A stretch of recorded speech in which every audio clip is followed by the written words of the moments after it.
Welcome to Threads of Truth, the podcast where real-life mysteries meet internet speculation. Today, we're going to explore a case that has captivated and confounded investigators for over 2 decades. The disappearance of Leah Roberts. It's a really haunting one. It absolutely is. This is a modern mystery with, well, all the elements of a classic whodunit, really. But it's layered with a young woman's personal quest for self-discovery, this mysteriously abandoned car, and the vast, unforgiving wilderness of the Pacific Northwest. That landscape plays such a huge role. Exactly. So today we're here to unpack the strange clues, the conflicting accounts, and ultimately the haunting question of what truly happened to Leah. We'll try to distill the critical information from the sources we have, helping you piece together the puzzle of this enduring enigma. Let's get into it. Okay, so to truly understand this perplexed case, we really need to start with Leah herself. Who was Leah Roberts before this fateful journey began? What was going on in her life? Right. Leah Roberts was 23 years old. She was a student at North Carolina State University, and by all accounts, a very bright, creative, and I think importantly, fiercely independent young woman. Right. But her life, especially in her early 20s, had been marked by some really profound personal tragedy, events that would, shake anyone to their core and definitely prompt a reassessment of, well, everything. Like what specifically? In the months leading up to when she disappeared, Leah had endured just immense grief. She lost her mother to breast cancer. And then shortly after that, her older brother died in a car accident. Oh, wow. That's devastating. Both so close together. Exactly. It wasn't just one loss. It was this cumulative trauma. Yeah. And it clearly left her grappling with significant loss and, those big existential questions we all face, but amplified. Understandable. Yeah. And it was in the wake of these losses that she made the decision to leave college. She started looking into maybe more adventurous paths, exploring different ways of living, searching for a different kind of meaning, perhaps, or some spiritual solace that maybe wasn't there in her previous life. That makes a lot of sense, given the circumstances. And a crucial detail here, often mentioned by her family and investigators, is her fascination with the writings of Jack Kerouac. Ah, the Beat Generation author. Yes, specifically, she was apparently deeply influenced by the Dharma Bums. That novel explores themes of, spiritual seeking, a rejection of materialism, and this yearning for a life lived closer to nature, often through kind of nomadic or off-grid experiences. Right, that idea of escaping the conventional path. Precisely. So for Leah, who was clearly at this major crossroads after such profound loss, this wasn't just reading a book. It was potentially like a blueprint, a way to find a new path, maybe a new self, away from the life she'd known. So it paints a picture of someone actively searching, Coping with grief, and definitely contemplating a really radical shift in her life, which makes her decision to suddenly embark on a solo cross-country road trip, well, it makes it seem entirely consistent with her internal state at the time. Okay, that context is crucial. And one more thing, she was also known to be an experienced hiker and outdoors woman. That detail becomes very relevant later on, considering where her journey ended. Right, Pacific Northwest wilderness. That context is incredibly important. It gives us a window into her mindset. This young woman navigating immense grief, clearly yearning for something transformative. It makes you wonder what she was hoping to find, or maybe escape. Exactly. So armed with this understanding of Leah, the pivotal question becomes, what actually happened during her solo cross-country journey? A journey that, as we know, led to her mysterious disappearance. What do we know about those initial days? Where was she going? Well, Leah left her home in Durham, North Carolina on March 9th, 2000.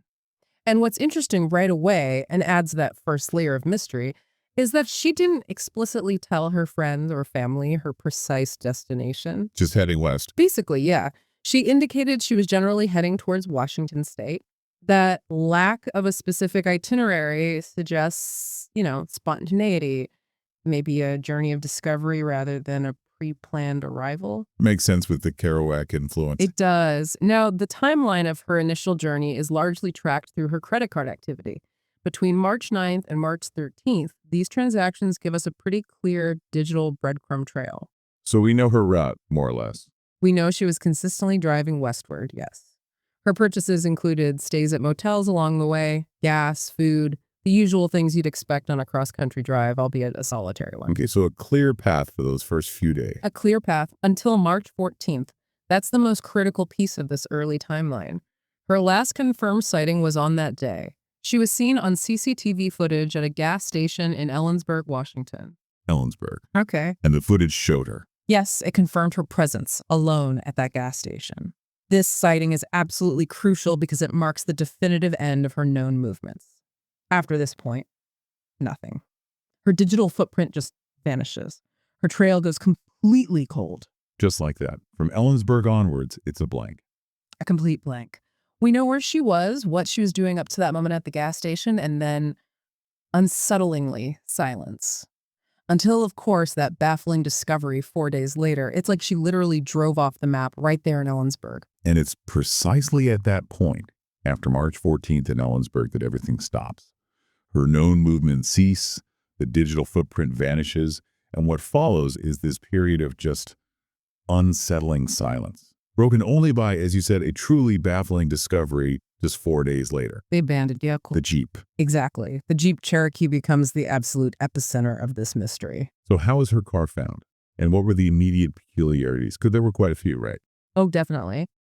So just 4 days after that last sighting, on March 18th, 2000, Leah's 1993 white Jeep Cherokee was found by a park ranger.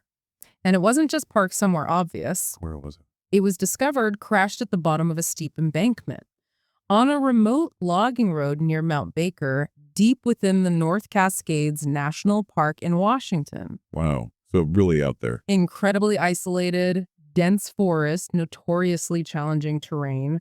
The location itself speaks volumes about the remoteness. And the condition of the Jeep, you said, was perplexing. Immediately perplexing. It defied simple explanation right from the start. For one thing, the car was unlocked. Unlocked in the middle of nowhere. Highly unusual. And even stranger, the keys were found in the ignition, like she'd just stepped away for a moment. Okay, that's weird. It gets weirder. The Jeep had a full tank of gas, so she hadn't run out or broken down in the typical sense. And crucially, there were absolutely no signs of injury or blood inside the Jeep. Nothing to suggest a serious accident where the driver was hurt or a violent struggle. So it didn't look like a typical crash scene at all. Not at all. It immediately raised huge questions about what happened to Leah. It wasn't matching the standard assumptions investigators would make. It created this sense of, quote, cognitive dissonance right from the start. That's already a strikingly unusual scene. An unlocked car, keys in the ignition, full tank of gas, no blood. It's not what you'd expect if someone crashed and fled for help or was incapacitated. But it gets even stranger, doesn't it? Yeah. What about inside the vehicle? What did they find? And maybe more importantly, what was missing? Yeah, the contents, or lack thereof, just added layers upon layers to the mystery. It almost felt deliberate, which is why so many people speculate about the nature of the abandonment. What kind of things were inside? Her clothes were there, Good. a music CD, a duffel bag, all seemed pretty intact, sort of orderly. There was even a half-eaten meal, suggesting she'd recently eaten, maybe paused her journey right before whatever happened next. Yeah. And perhaps most intriguingly, her sleeping bag was found laid out, as if it had been prepared for rest. It painted this very domestic, almost staged picture inside the wreckage, suggesting maybe a period of calm or an intention to stay there for a bit. Laid out sleeping bag. Okay. But despite all that, things were missing. Crucial things. Yes, despite these seemingly deliberate, orderly arrangements, several absolutely crucial personal items were conspicuously gone. Leah's wallet, all her money, her passport, her credit cards, her driver's license, her laptop, all vanished. Whoa. Okay, that is a significant inconsistency. Huge. Why would someone leave behind other valuables? Apparently there was jewelry, the CD collection, maybe some cash, yet meticulously remove all critical identification and financial means. Right, it doesn't fit a simple walkaway scenario, or even a random theft where you'd expect more to be taken. Exactly. It defies logical explanation if she just walked away to start a new life without a plan, or if it was an opportunistic crime. This selective removal of items became a real cornerstone of the investigation, pointing away from a straightforward accident. This selective removal, combined with a neatly arranged interior, it creates a very unsettling picture. But the most perplexing clue wasn't just about what was there or not there. It was something she seemed to have left behind as a message. That note, right? Can you tell us about that? It seems central. Indeed, it's perhaps the single most debated piece of evidence. A cryptic message was found on a dry erase board that was in the car. Simple, but loaded. It read, "Don't know why, but I'm looking for a different view." Looking for a different view. Wow. Yeah, and it's been interpreted in so many ways. Was it a message to herself? Yeah. A reflection of that inner turmoil, the search for meaning we talked about, tied to Kerouac? Or a clue. Or a clue, yeah. Deliberately left for someone else to find. A coded message, maybe. Or was it a final, enigmatic statement before she vanished, hinting at a decision to disappear or something else entirely? It just opens up so many possibilities. It really does. The note complicates any simple explanation. It's too specific to be random, yet far too vague to be easily understood. It leaves so much room for speculation, very little for definitive answers. The ambiguity almost feels intentional, leading everyone down these multiple paths without resolution, like a Rorschach test for the whole case. It's fascinating how that scene unfolds. This apparently staged, orderly interior sleeping bag out, but then the essentials ID, money, laptop gone, and then this deeply mysterious note. It almost feels like a performance for whoever found the car, designed maybe to mislead or convey something very specific, though unclear. That's a good way to put it, a performance. And adding another layer, a really poignant and unsettling one, is the fact that Leah was reportedly traveling with her kitten, B, right? Yes, B, her beloved kitten. This detail is often overlooked, but it's incredibly significant when you try to understand her actions or what might have happened. It raises a huge question, doesn't it? Especially thinking about the bond people have with pets. If B was with her on this cross-country trip, where did the cat go? Exactly. Pets are family. It's hard to imagine someone just abandoning them, especially during a time of self-discovery or major life change. You'd think you'd bring your companion. So B wasn't at the crash site. No. B, Leah's cat, was not found at the crash site, nor has any trace of the cat ever been discovered, despite all the searches. This detail deepens the mystery significantly because it introduces this highly illogical element if you consider certain theories. How so? Well, if Leah voluntarily left to start a new life, live off-grid, whatever, it seems highly unusual, really out of character, that she'd abandon her pet, especially one she loved enough to bring all the way across the country. Right. People usually take their pets with them when they start over. Precisely. And conversely, if foul play was involved, what happened to B? Was the cat also a victim? Did it just run off into the wilderness? The missing cat adds this heartbreaking, illogical element to the scene. It makes the whole abandonment even more perplexing and harder to fit neatly into any single theory. It's a small detail, maybe, but it profoundly impacts how you view the whole situation. Strengthens that feeling that something deeply unnatural occurred there. The discovery of the Jeep, with all these puzzling details, Yeah. it naturally triggered a major investigation, right? Given how suspicious it all looked. What were the initial steps law enforcement took? And what challenges did they face immediately in that kind of remote environment? Oh, yeah, absolutely. Following the discovery, a large-scale search was launched right away in the North Cascades National Park. Given the terrain and the circumstances, it was a huge effort involving multiple agencies. What kind of terrain are we talking about? We're talking dense, old-growth forests, steep ravines, really treacherous weather potential, vast unmapped sections. It makes standard grid searches incredibly difficult. Even with things like thermal imaging from helicopters, highly trained K-9 units. The sheer scale and unforgiving nature of that wilderness meant finding even a small trace was like looking for a needle in a haystack. So despite the effort, Despite these extensive ground and air searches, absolutely no trace of Leah or any of her missing belongings was ever found. Nothing.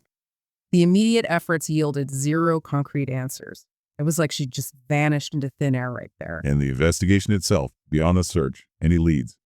It was complicated further by a whole bunch of conflicting sightings that popped up after March 14th, her last confirmed day.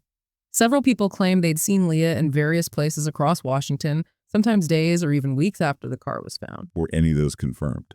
Unfortunately, no. While they were tantalizing, none could ever be definitively confirmed with physical evidence or other witnesses.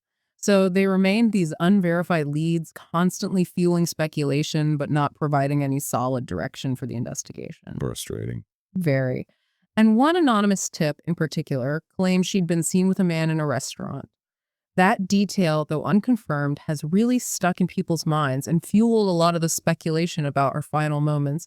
Was she truly alone, or did someone else get involved?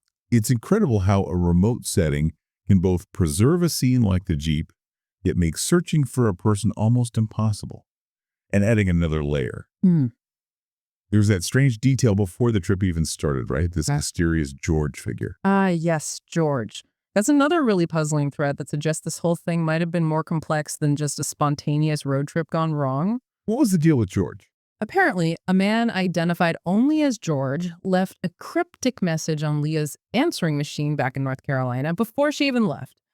The exact content hasn't been released publicly, but investigators confirmed it wasn't just a casual hello, it was substantial enough to immediately pique their interest, Suggesting what? A plan. suggesting maybe a prearranged meeting or some kind of shared secret that could potentially shed light on her true intentions, or maybe even her final destination. So he became a person of interest. Naturally, given the timing and the unusual nature of the message. But despite their efforts, this George was never officially identified or located. It's just another frustrating loose end. Wow. So this pre-trip message raises big questions, right? Was someone already involved in her life who might have influenced her journey or her destination or maybe even her fate? You combine these unconfirmed sightings suggesting potential interaction after March 14th with this prior George mystery. It just deepens the whole thing, makes it far more than a simple missing person case. Suggests a pre-existing complexity. Okay, so with all these unanswered questions, the conflicting clues, these lingering mysteries like George and the sightings, it's totally understandable that a few main theories have emerged over the years to try and explain what happened to Leah. It's a puzzle with too many missing pieces. Let's try and walk through the main ones. What supports each, and what are the problems? Absolutely. And the case has been a hotbed for speculation precisely because of its enigmatic nature and all these inconsistencies we've been discussing. It really tests your deductive reasoning. So, theory one. Let's start with A, voluntary disappearance, starting a new life. The evidence supporting this draws heavily on everything we discussed about Leah's state of mind. Those recent tragedies, losing her mother, her brother, that could absolutely fuel a deep desire for a radical change, a complete break. And the trip itself? The solo road trip itself was already a big step towards self-discovery. Plus, her fascination with Kerouac, the Dharma bums, that whole idea of spiritual fulfillment outside society. It aligns perfectly with wanting an off-grid life or just starting anew. And the note? And the note. Don't know why, but I'm looking for a different view.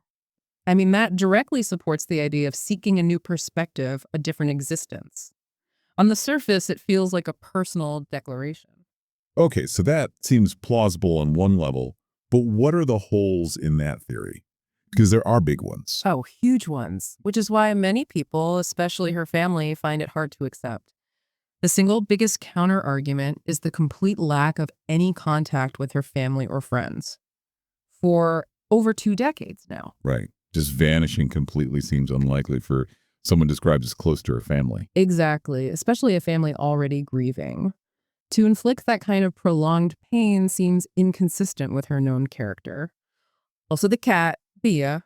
Why leave her beloved pet behind if you're starting a new, maybe more natural life? Good point. And the slightly staged feel of the car, some valuables left, critical ID taken. It doesn't quite fit a simple, well-planned, voluntary departure. It's messy. These elements really complicate the idea that she just walked away intentionally. Okay, so voluntary disappearance has issues. What about B, accidental death or getting lost in the wilderness? The main support here is simply the environment. The North Cascades are incredibly rugged, vast, densely forested. It's genuine wilderness. Accidents happen, even to experienced outdoors people like Leah was said to be. A slip, a fall, getting disoriented, bad weather. It's a dangerous place. It's definitely possible she could have gotten into trouble out there. Possible, yes. Mhm. But this theory is generally seen as less likely because of the very peculiar state of the Jeep. Remember, unlocked, keys in the ignition, full tank, sleeping bag laid out, the note. Right, it doesn't scream accident victim wandered off. Exactly. If she was severely injured, you might expect more disarray, maybe signs of a desperate attempt to get help. And again, she was an experienced hiker. Yet, despite massive searches using significant resources, no physical evidence of her clothes, her missing belongings was ever found. which is unusual for an accident or getting lost. Highly unusual. Typically, some trace, however small, is eventually discovered, even years later. The wilderness hides things, but it rarely erases every single clue. The complete lack of any physical trace really undermines the simple accident theory for many. Okay, that leaves C, foul play or abduction. This seems to be where a lot of speculation heads. What supports this? This is often considered the most plausible theory by many, including Leah's family, precisely because it potentially explains the inconsistencies that the other theories struggle with. The strongest evidence is the strange state of the car and what was taken versus left behind.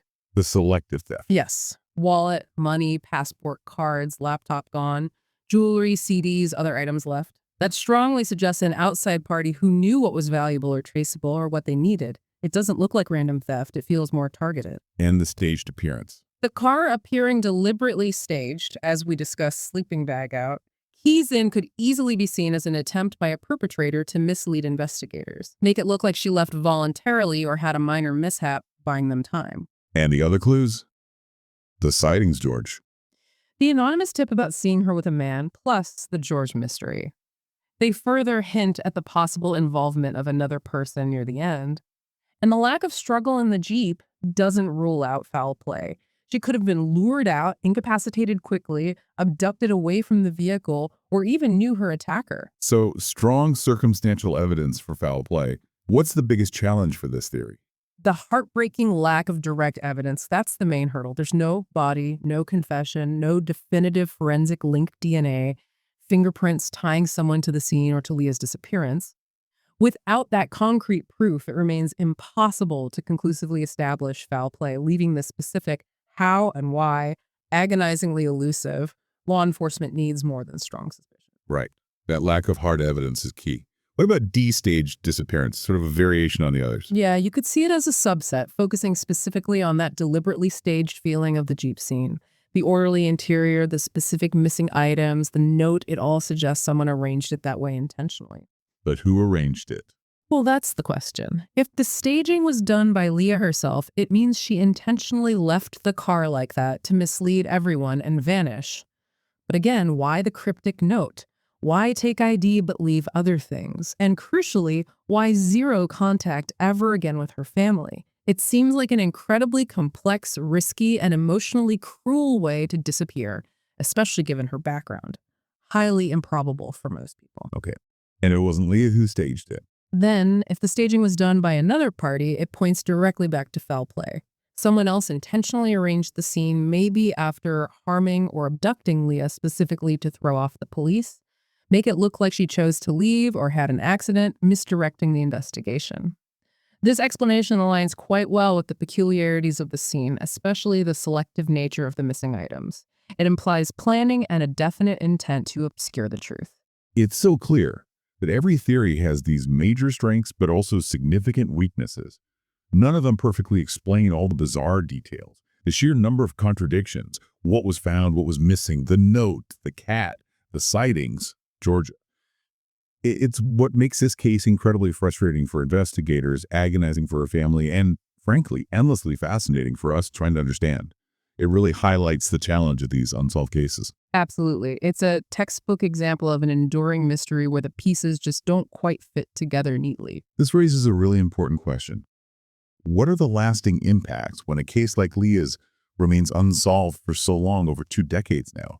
It leaves this void, doesn't it, for her family, for the community? The impact is profound and multifaceted. Leah Roberts' disappearance powerfully illustrates the enduring weight of an unsolved case. It's not just a statistic, it's become, a local legend in that part of Washington, a source of ongoing fascination and sadness that continues to captivate people decades later. The story itself has this magnetic, haunting quality. And for the family. More profoundly, it's this deeply personal story of a family's tireless fight. Leah's family, especially her parents before they passed, relentlessly pursued justice and answers. They often felt the system, despite efforts, ultimately failed them in bringing Leah home or providing any real closure. Their unwavering love, their persistence, their hope against hope. It truly embodies a parent's absolute worst nightmare. Living with that void, that constant uncertainty, the psychological toll is just immense. It's a perpetual state of unresolved grief and injustice. And in our current digital age, how has the internet played a role? Has it helped keep her story alive? It feels like these cases have a different kind of life online now. You're absolutely right. The internet and social media have been absolutely critical. They've kept the case from fading into obscurity.